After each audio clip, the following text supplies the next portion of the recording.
Oh, yes, it's the hour of the time. I'm William Cooper. And I'm Carolyn Nelson. And what are we going to do tonight? Well, we're going to talk about a few things, but right off the bat, before we get started, I want to tell you that Arizona is not the only bunch of sheriffs that are getting it all together, folks. I have here an article from the Ravelli Republic from Hamilton, Montana. Sheriff vows to defy Brady bill. How about that? It's spreading. Ravel County Sheriff Jay Prince does not intend to comply with new federal government mandates resulting from the passage of the Brady Law, which goes into effect February 28th, and that's all I need to read from that article. Hallelujah, brother.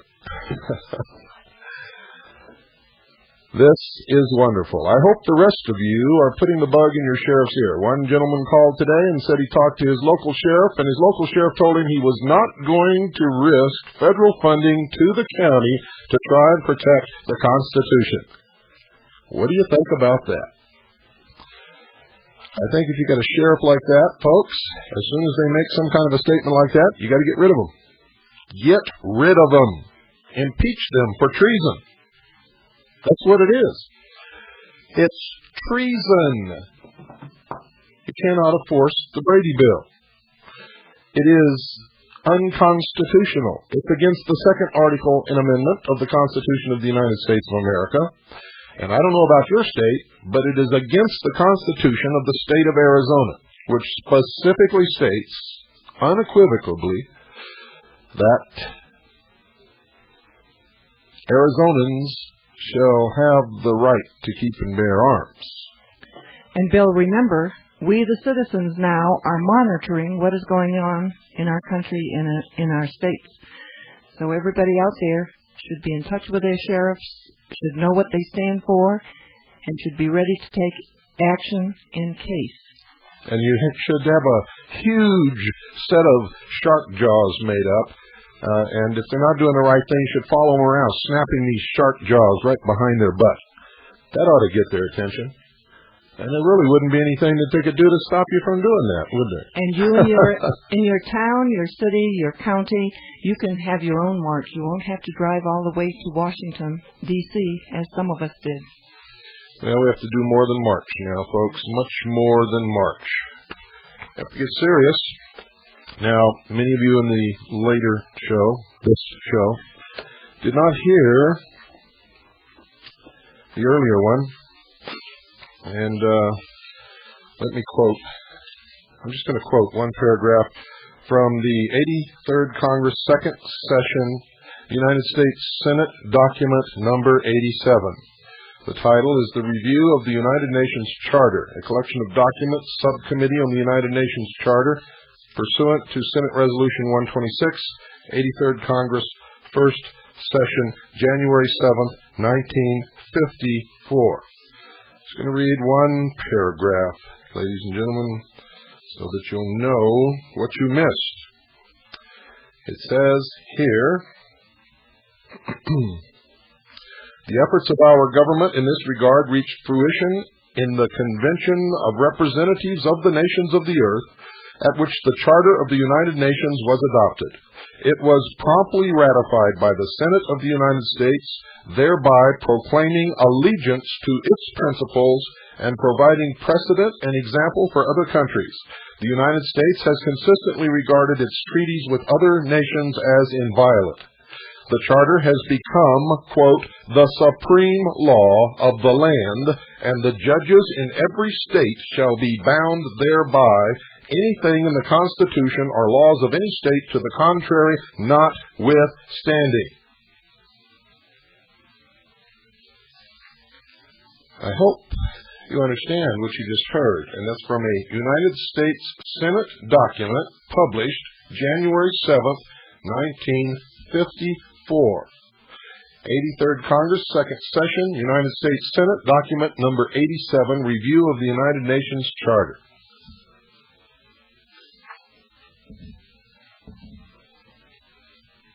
It's all over but the crying and the fighting and the dying,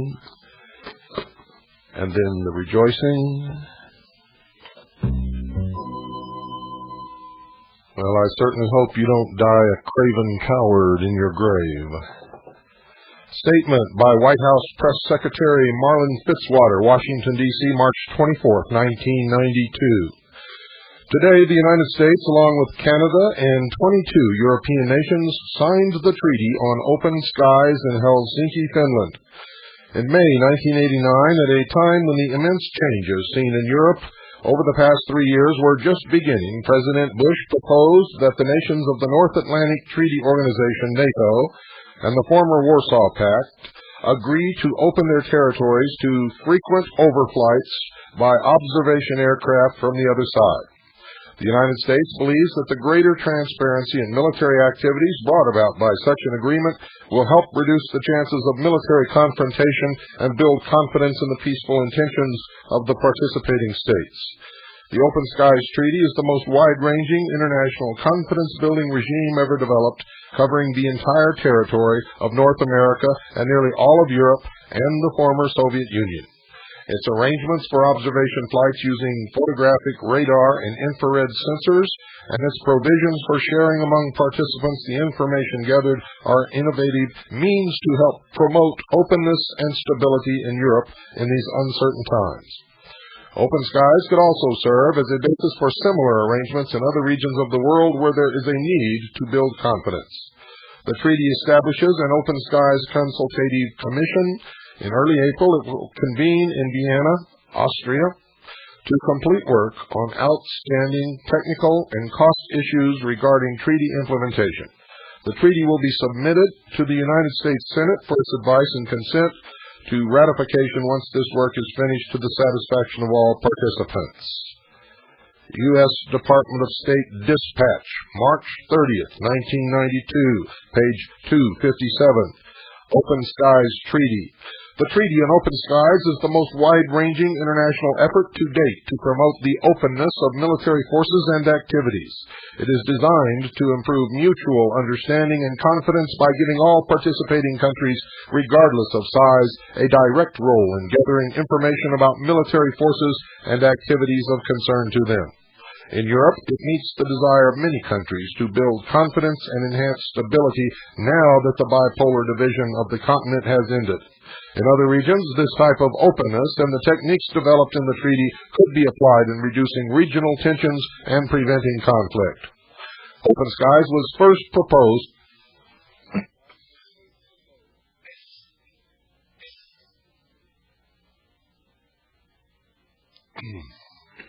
by President Eisenhower at the Geneva Conference of 1955. The idea was rejected by the Soviet Union. When President Bush reformulated the Open Skies concept in May 1989, the world was on the verge of rapid change. Open Skies was proposed as a means of confidence building, which would promote and consolidate existing trends toward openness. Now, you notice, folks, that almost everything that you're hearing on here originated in the Truman and Eisenhower years. If you've always thought of those two gentlemen as patriots, you had better think again, for they sold this country right straight down the tubes. And then John F. Kennedy is the one who pushed through the disarmament agreement. Formal negotiations on an Open Skies treaty began in Ottawa in February 1990 and continued in Budapest in May 1990. However, it was apparent that the Soviet Union was not prepared to open all its territory to aerial observation. After the Ottawa-Budapest stalemates, negotiations were on hold for more than a year.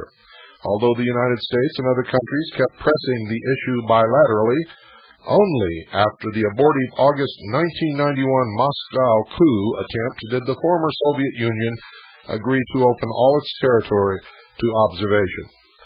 This cleared the way, and productive negotiations began November 1991 in Vienna.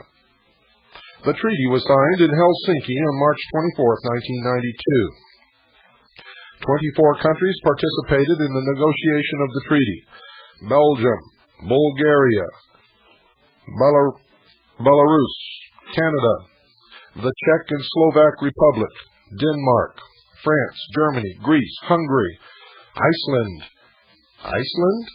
Italy, Luxembourg, Netherlands, Norway, Poland, Portugal, Romania, Russia, Spain, Turkey, Ukraine, the United Kingdom, and the United States. Other republics on the territory of the former Soviet Union may, if they choose, also sign the treaty as initial participants.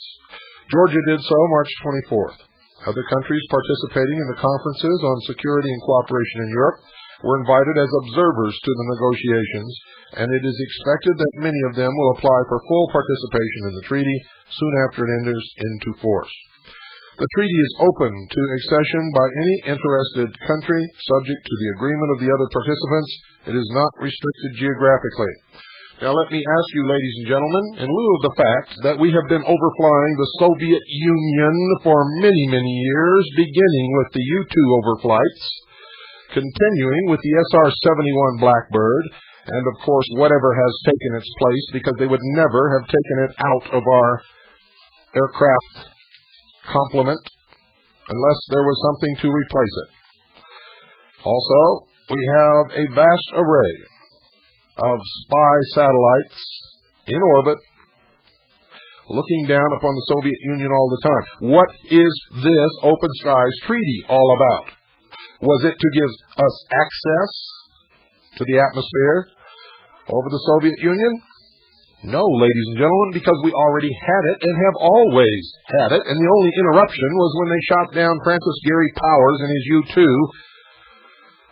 back during the Eisenhower administration.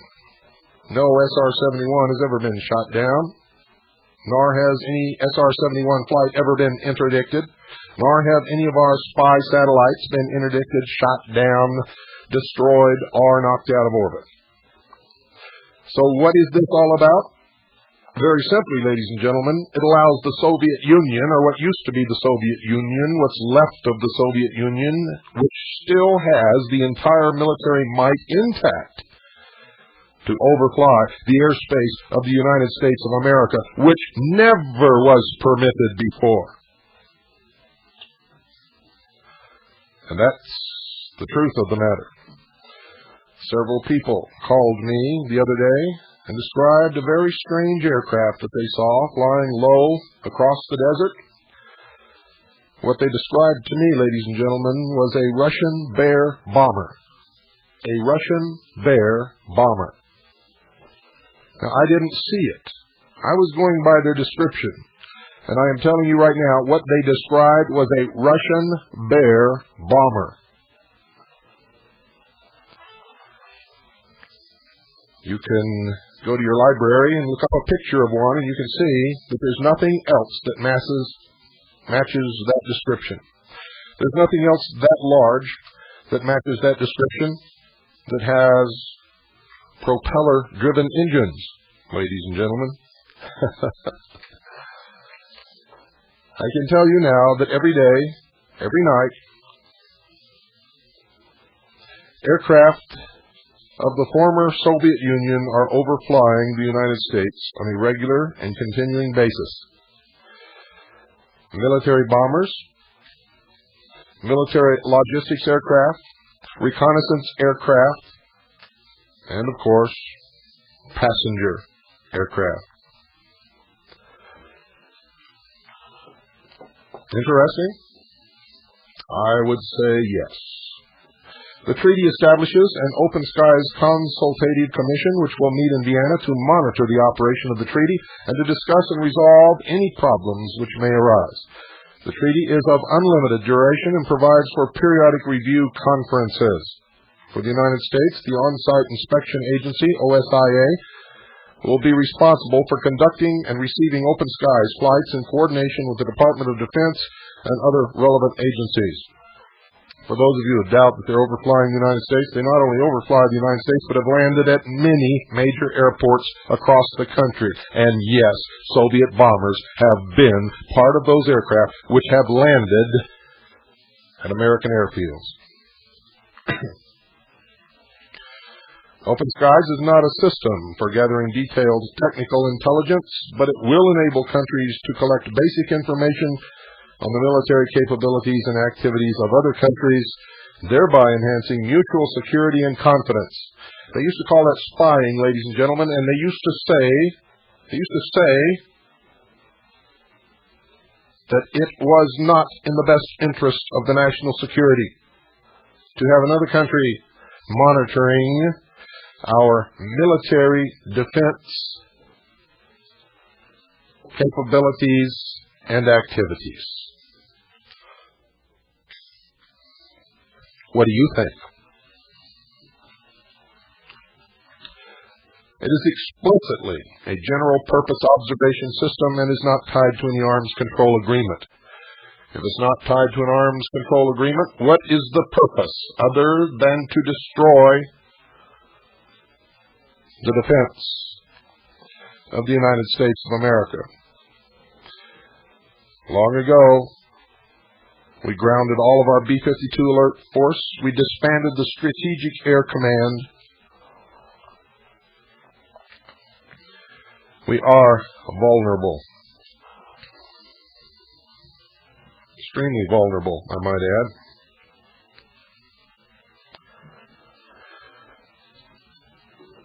Participating countries may, of course, seek information through Open Skies, which would be relevant to arms control agreements to which they are parties.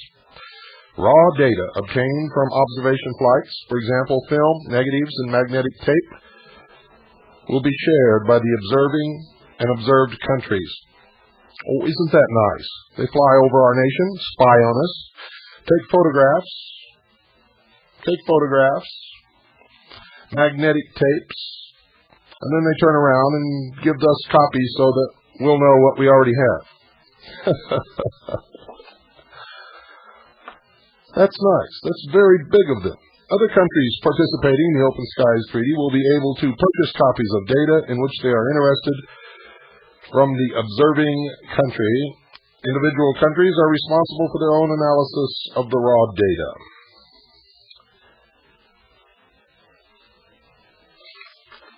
We're going to skip ahead now, folks. To United States Department of State Dispatch, March 29, 1993, Volume 4, Number 13, page 185. Open Skies Treaty will enhance international security, and there is the true answer. You see, it does away with our security. It does away with the defense of our airspace, but it enhances international security. It enhances the security of the emerging one world government, the United Nations. This is a statement before the Senate Foreign Relations Committee, Washington, D.C., March 11, 1993. By John H. Hawes, United States Representative to the Open Skies Conference. Mr. Chairman, I am honored to testify before this committee in support of the Open Skies Treaty.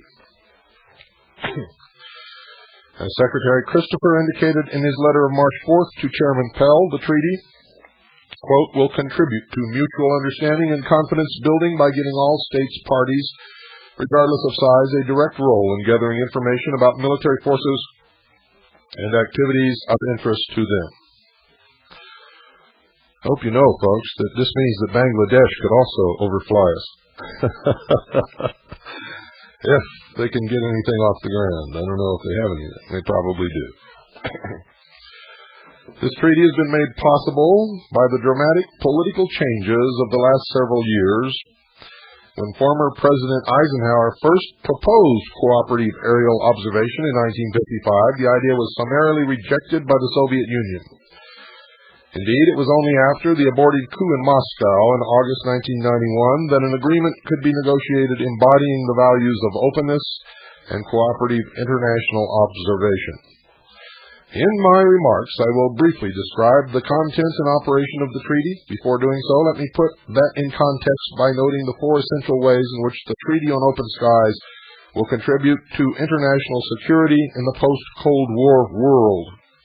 First, the treaty empowers all signatory states, regardless of size, wealth, or level of technology, to acquire meaningful security information on neighboring countries. This means Cuba could overfly the United States, folks. This will enhance the confidence of all participants and enable them to play more responsible roles in maintaining regional and international security. This means Haiti could overfly the United States, folks. In this regard, moreover, by generating information which can be easily shared and discussed among participants, the Open Skies Treaty will avoid the difficulties often encountered in working with restricted information. This means Japan could drop coupons for VCRs upon the United States, ladies and gentlemen, in the coming trade wars. Second, this treaty nails down the key principle of full territorial openness.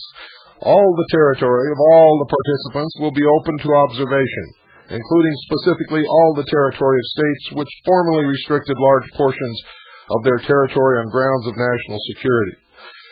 Now, according to our United States Constitution and the law, folks, if it weren't for the fact that our Constitution was not in effect, this treaty would only apply to that known as the federal government constituted within the boundary of that district known as Washington, D.C., Puerto Rico, Guam, American Samoa, and the United States Marshall Islands.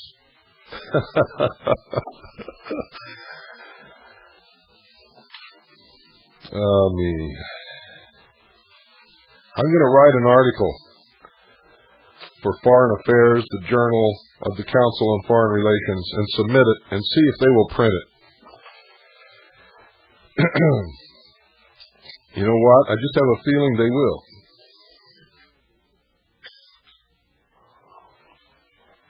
If they do, it's going to be very interesting.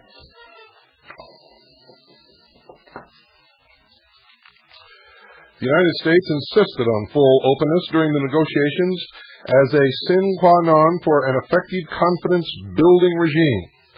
The United States determined at the outset, moreover, that such an unprecedented degree of openness would not pose an unmanageable security risk within the United States itself. Oh, no. Oh, no. When the Cold War was going, it was the biggest tragedy in the world if a little plane veered off course from Iceland and touched the tip of New York. And now they're telling us this would not pose an unmanageable security risk within the United States itself if every nation in the world can overfly our airspace anytime they want to. These people sure make a lot of sense, don't they? So when were they lying? Before or now? I think they've always been lying. Third, the treaty dramatically advances the tools available for confidence building. Yes, I think the Russians are going to be very confident now that they can overfly our country and take photographs they've never been able to take before, even with their wonderful satellites, because their satellites have never been so wonderful, folks. That was a big scam. You see, the Soviet Union was never even able to produce even the most rudimentary computer chip. Therefore, their technology has always been in the Dark Ages. Did you know that?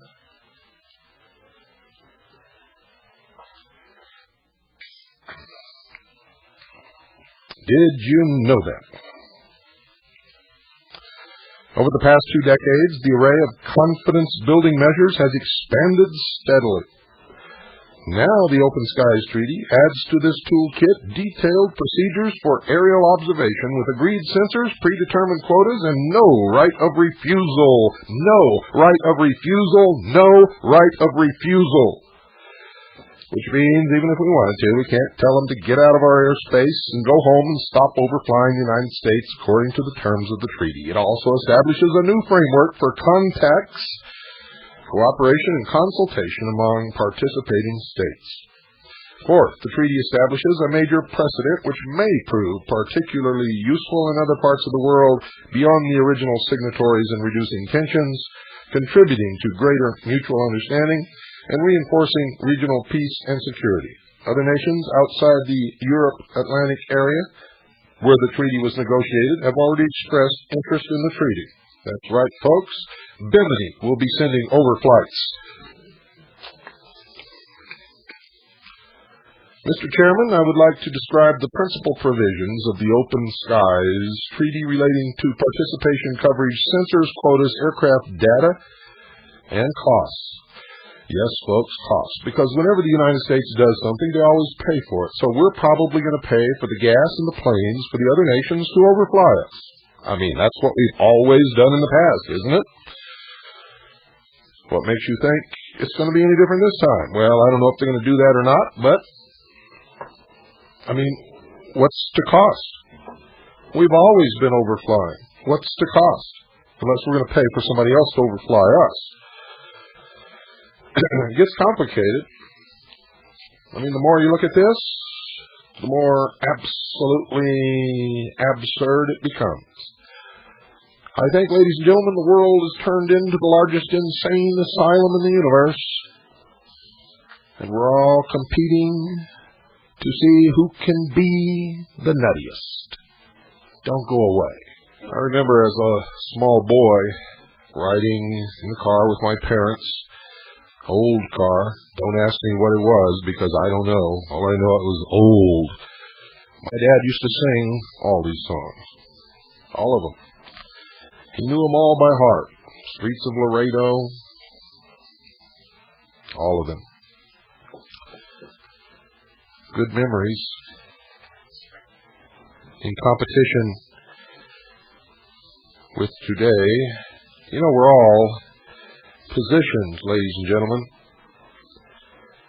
to either be responsible for the loss of the penultimate of human achievement throughout all the ages on this earth, or we can bring a future into the world that will be the best that the world has ever known, based upon this nation, which has been the best, the most powerful, the most promising, has given us the most opportunity, the most freedom, in fact, the only freedom that's ever existed in this world, belonged to the American people for many years. It's gone now, but it doesn't have to stay gone. Not at all. But it's going to depend upon what is in your heart and how much you're willing to sacrifice to give our children what we once had, or something much better. I continue with the Open Skies Treaty from the U.S. Department of State Dispatch, March 29, 1993, Volume 4, Number 13, page 185. The Open Skies Treaty was negotiated between the members of NATO and members of the former Warsaw Pact. The latter organization dissolved during the course of the talks. Original signatories include all 16 NATO states, the East European members of the former Warsaw Pact, and 5 of the successor states of the former Soviet Union: Belarus, Georgia, Kyrgyzstan, I think I pronounced that right, Kyrgyzstan, and I must be honest, I've never even seen that name before in my entire life.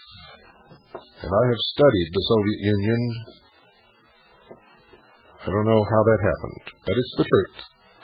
The truth on this show, folks. I've got egg on my face. Russia and Ukraine. Since signature of the treaty on March 24, 1992, the former Czech and Slovak Republic has divided into 2 separate states. Both are in the process of reaffirming their participation in the treaty. The treaty is now open to signature by all 7 other successor states of the former Soviet Union. Following entry into force, the treaty will be open to requests for accession by all states participating in the Conference on Security and Cooperation in Europe. The treaty and the Open Skies concept are not, however, confined to Europe. Beginning 6 months after entry into force, any state, without regard to geographic limitations, can accede to the Open Skies Treaty, provided that it will contribute to the objectives of the treaty and has the consensus approval of the Open Skies Consultative Commission. So you learned in 1992 that anybody could overfly anybody, and now you're learning that they have a little committee there that says whether somebody can overfly or they can't. So who's doing what to who and why, and who's been told that they can't do anything to anybody? Amazing. coverage. The Open Skies Treaty provides that all of the territory of participating states must be open to observation. No exceptions are permitted for national security purposes. Observation flights will follow routes set up by the observing party. Only modifications for legitimate reasons of flight safety may be proposed. The question of full territorial access was debated within the U.S. government when the initial Open Skies proposal was developed. At that time, a decision was made that full access was essential to the political and confidence-building objectives of the proposal, and that such access could be provided in the United States consistent with national security, given the previous restrictions in force in the former Soviet Union. This requirement for full territorial access was perhaps the subject most intensely debated in the negotiation. Agreement was only reached in the fall of 1991, following the abortive Moscow coup of August 1991. The treaty text not only affirms the principle of full territorial access, but also spells out how this is to be implemented effectively in actual aerial operations. The treaty does this with detailed provisions on the formulation of the flight plan to ensure that the observation objectives of the observing party will be achieved. That means, ladies and gentlemen, if the Soviet Union, or what used to be the Soviet Union, if Russia wants to photograph a specific top-secret military target within the United States, that we are to help them with the formulation of the flight plan to ensure that the observation objectives of the observing party will be achieved. But you just try walking anywhere near it. See how fast you get arrested. So who is it being kept secret from? Not the Russians. Not the Russians, folks. In fact, never has been. Once the question of access was determined, the second factor shaping the quality and quantity of information which the participants could gather in open skies was the package of sensors to be employed. For the United States, the sensors which have been agreed to for use in open skies will not provide a significant new source of information. Should I continue with this? I mean, this is just the most absurd. I feel like I'm reading a comic book. May I just interject? Could we Americans please have the same rights as the Russians? Well, you know, we don't really need them. You see, we don't even need this whole creed. The reason it will not provide a significant new source of information for us is because we have all the information. We've been overflying the Soviet Union for what, 40 years? Oh, boy.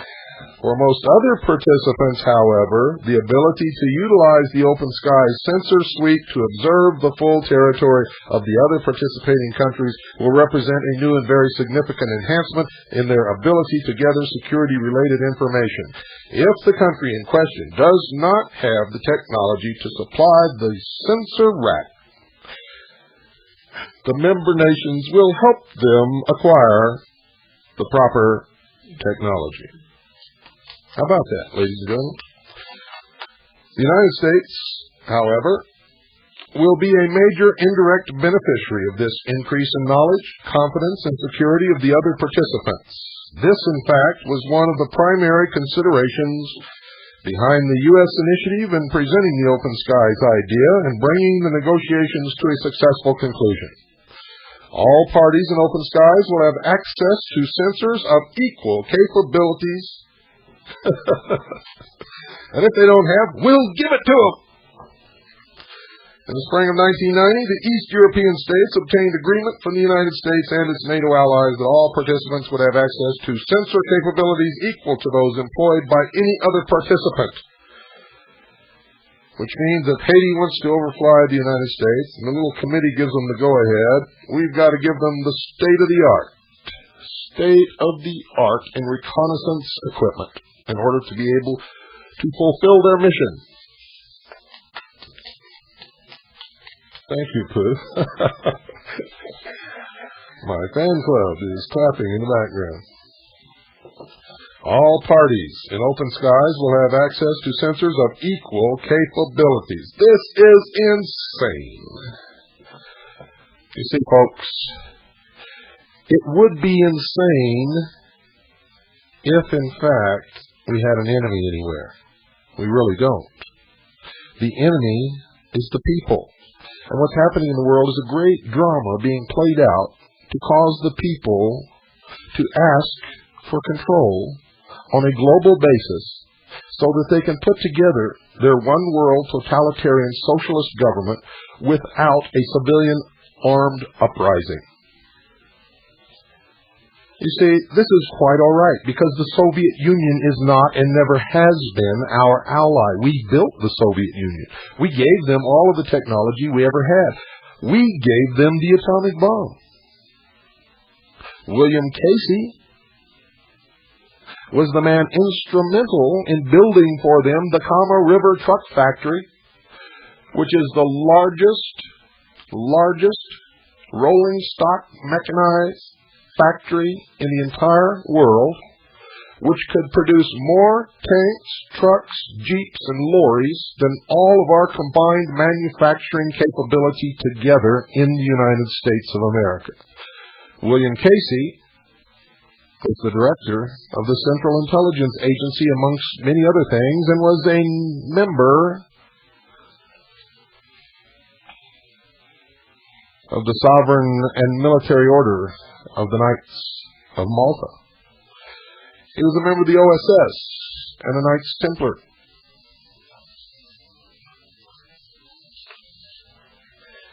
He did not die of a stroke, as you were told. William Casey, ladies and gentlemen, was not murdered, as many have proclaimed. William Casey was a man who, if called to testimony to Congress, would have told the truth. William Casey, as any good intelligence operative will tell you, committed suicide so that he would not have to do that, because he would have spilled the whole beans about all of this. Because irregardless of what he was working to bring about in the world, he believed that he was right in doing it, and he was a truthful man. He was passionate about doing away with war, and he really believed in his heart that one world government was the only way to do it. However, he failed to understand that no matter what they implement or put into place, it will still be imperfect men ruling imperfect men. It will still be greedy men with power in their hands and lust in their hearts,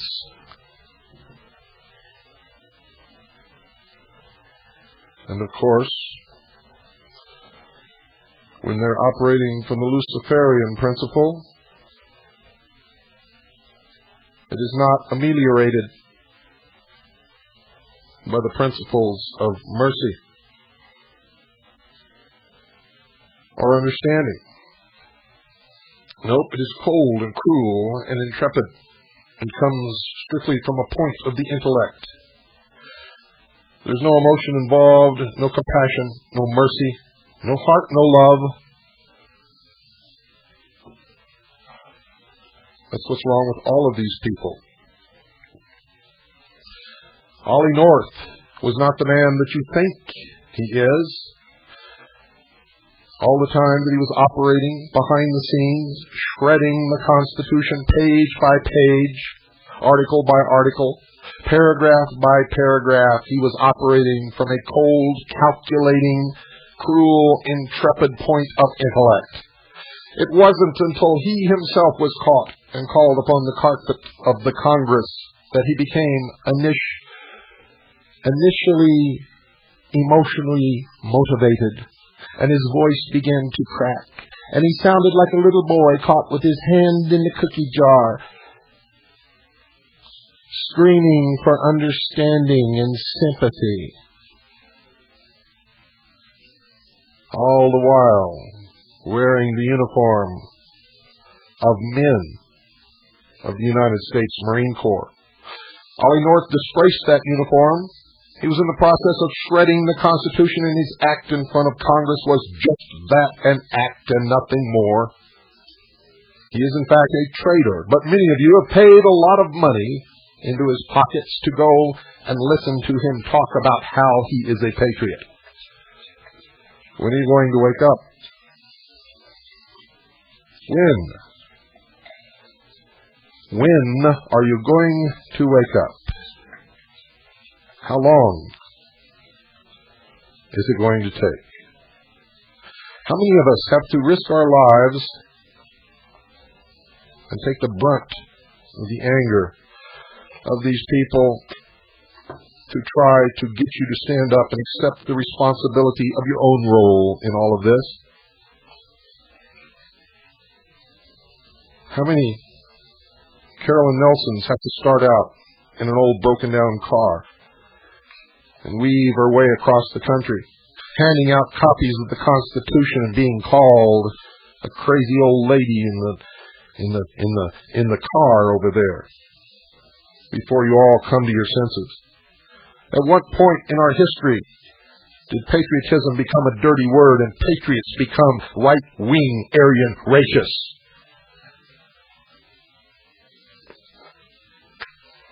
How did all of that happen? And when is it going to stop? And what is going to be your role in it? And when am I going to stop hearing, I'm afraid to stand up, I'm afraid to say something, I'm afraid to write a letter because I might get on somebody's list? You're already on the list. There's one list. And if you're not one of them, you're one of us, and you are on that one list. And if you don't stand up with us and help fight this battle, and we lose this battle, you are going to be a slave in the New World Order. It's as simple as that. Nothing complicated about any of this, ladies and gentlemen. It is very simple. You either believe in what you've always professed to believe in, and you are willing to fight and die for those beliefs and ideals, or you have always been a hypocrite and a liar. Are you one who will not stand up now and help us fight this battle, but you patted your son on the ass and sent him off to the Middle East to die in the desert? Is that who you are? Are you one of the old war veterans who sits around in dark VFW halls drinking beer and telling lies?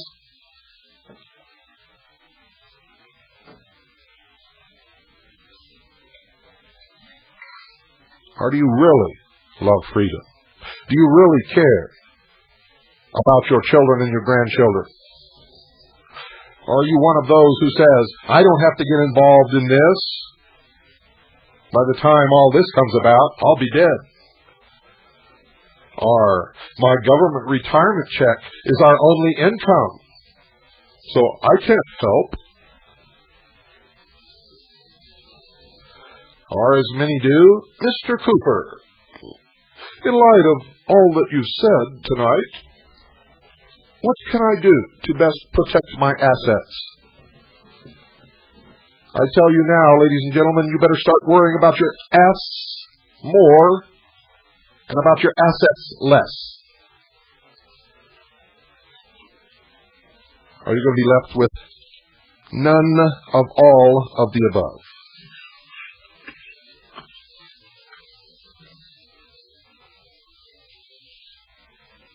What do you think about all of this? What are you willing to do to live free, to work free, to speak free, to think free, to marry free,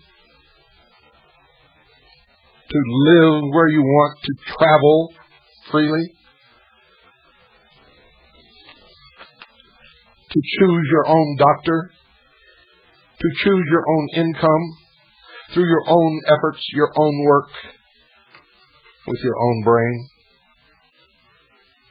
I've seen people around this country who lost a job on an automobile assembly line where they put two bolts in a panel and tightened them down as the assembly line moved on to the next station. And their life was ruined. They complained that they were too old to retrain for another job.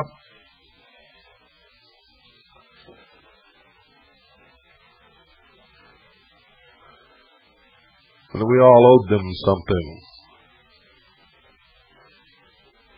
when they made it impossible for me to work because of what I am doing, I simply created my own job. When they told me I could never get on radio, I laughed, and here I am. When they told me I could never say these things, I did.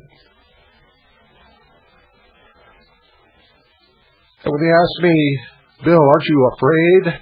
Aren't you scared? Don't you know they're going to come after you? I asked in return, where were you when you sent me to fight and die in Vietnam? Why weren't you concerned about whether I was scared then? Or whether I was afraid? Or whether the Viet Cong or the NVA was going to come after me? Why didn't you ask that of those you sent to fight and die in Desert Scam? You may know it as Desert Storm. Nevertheless, it is Desert Scam. The priorities of the American people are so mixed up and so screwed around and so corrupted.